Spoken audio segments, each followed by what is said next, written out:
बिस्मिल्लाहिर्रहमानिर्रहीम। अस्सलामु अलैकुम डियर फेलोज, मैं हूं अबू अब्बास। 300 विद अबू अब्बास के चंद और सवालात के साथ इस वीडियो में इंशाअल्लाह हम बात करेंगे सवाल नंबर 61 से लेके सवाल नंबर 65 तक। सवाल number 61, should receiver sign work permit if the permit does not address all his safety concerns? क्या रिसीवर को वर्क परमिट पे साइन करना चाहिए जब परमिट पे उसके तमाम सेफ्टी खदशात न लिखे गए हों? सेफ्टी कंसर्न्स यानी ऐसी चीजें वो जो समझता हो कि सेफ्टी के एतबार से लाजमी है या लिखी जानी चाहिए। इसमें हम खतरात भी कह सकते हैं, हजार्ड्स और प्रिकॉशंस। अगर वो नहीं लिखे गए और कोई रिक्वायरमेंट आइडेंटिफाई नहीं की गई, तो किसी भी तरह की अगर वो सेफ्टी के एतबार से कमी समझता है,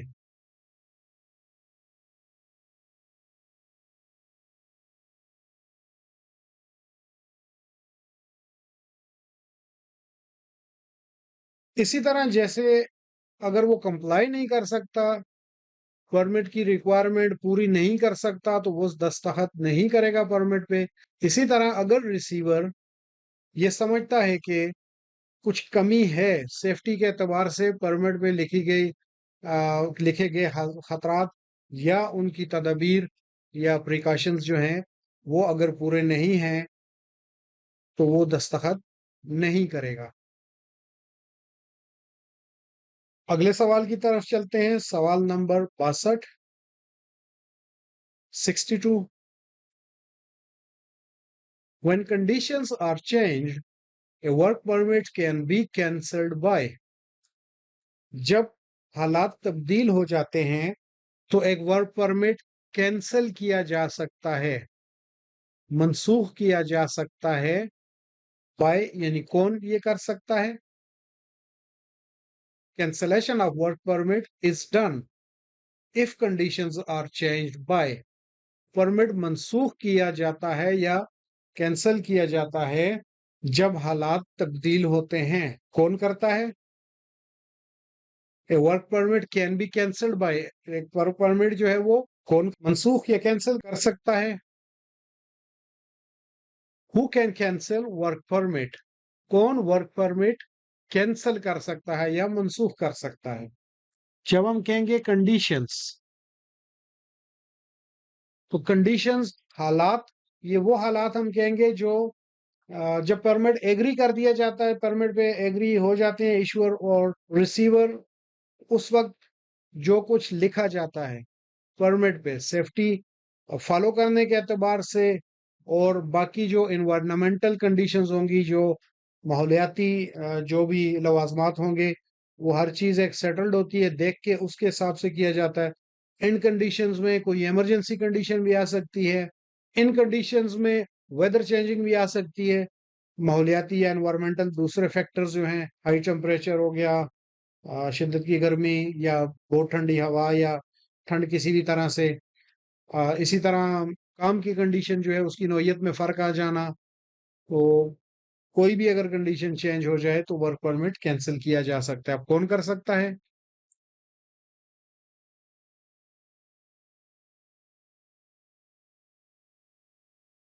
इशुइंग अथॉरिटी तो कर सकती है, ईश्वर तो कर सकता है, लेकिन रिसीवर उसका रिप्रेजेंटेटिव होता है तो वो ही कर सकता है। तो ऐसी सूरत में हमारे पास जवाब यहाँ पे होगा D, both A and B. Means to say कि बोथ ईश्वर एंड रिसीवर, दोनों ईश्वर और रिसीवर वर्क परमिट कैंसिल कर सकते हैं।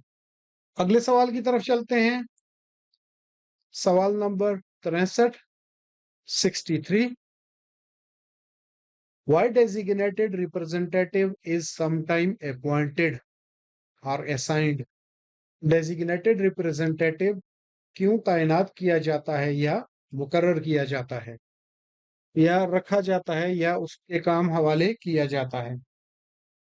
ये सवाल ऐसे भी हो सकता है, why issuers need or require assistance of designated representative. Issuers को designated representative की मदद की जरूरत क्यों पड़ती है? उनको उसकी मदद की जरूरत या उसकी जरूरत क्यों पड़ती है? या यूं आप कह सकते हैं कि इश्यूअर्स को डेजिग्नेटेड रिप्रेजेंटेटिव क्यों चाहिए होता है?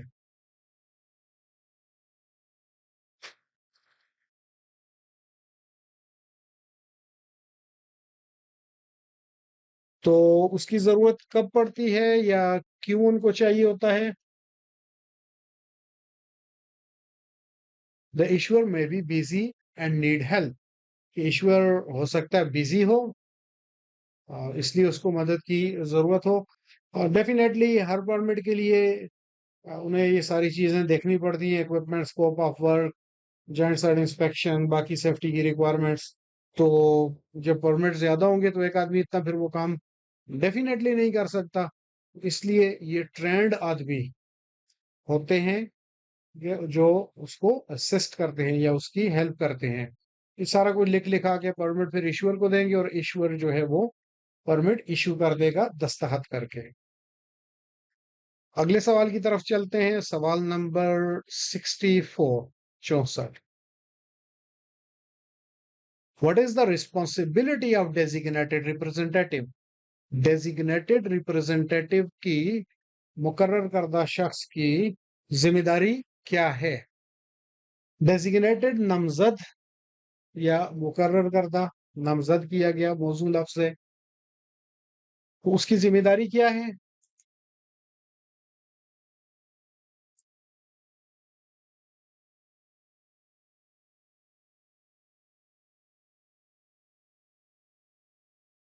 परमिट इशू करने के अलावा अलावा जो काम होते हैं वो करेगा। तो इन ऑप्शंस में से मोस्ट सुटेबल हमारे पास जो है वो है B, inspect the work site.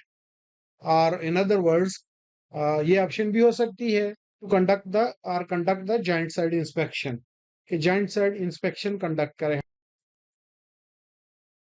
अगले सवाल की तरफ चलते हैं, सवाल number 65, 65। Who goes on the joint site inspection? Joint site inspection पे कौन जाता है?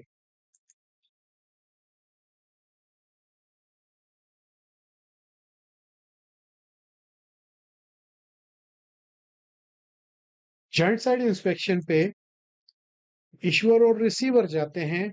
अगर इश्यूअर होगा तो वो जाएगा, या वो अपने डेजिग्नेटेड रिप्रेजेंटेटिव को, अपने नामजद करदा फर्द को भेजेगा। अब के लिए इतना ही। अगर आपको मेरे इस काम से किसी तरह भी फायदा हो तो मुझे दुआओं में ना भूलिएगा।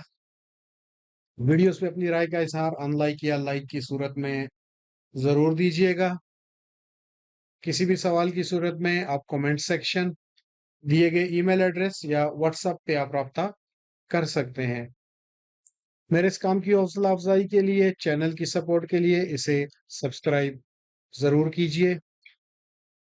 मजीद जुड़े रहने के लिए आप मुझे मेरे फेसबुक पेज HSE नोटबुक पे ज्वाइन कर सकते हैं। अब तक के लिए आपके वक्त देने का शुक्रिया। अल्लाह नेगेबान।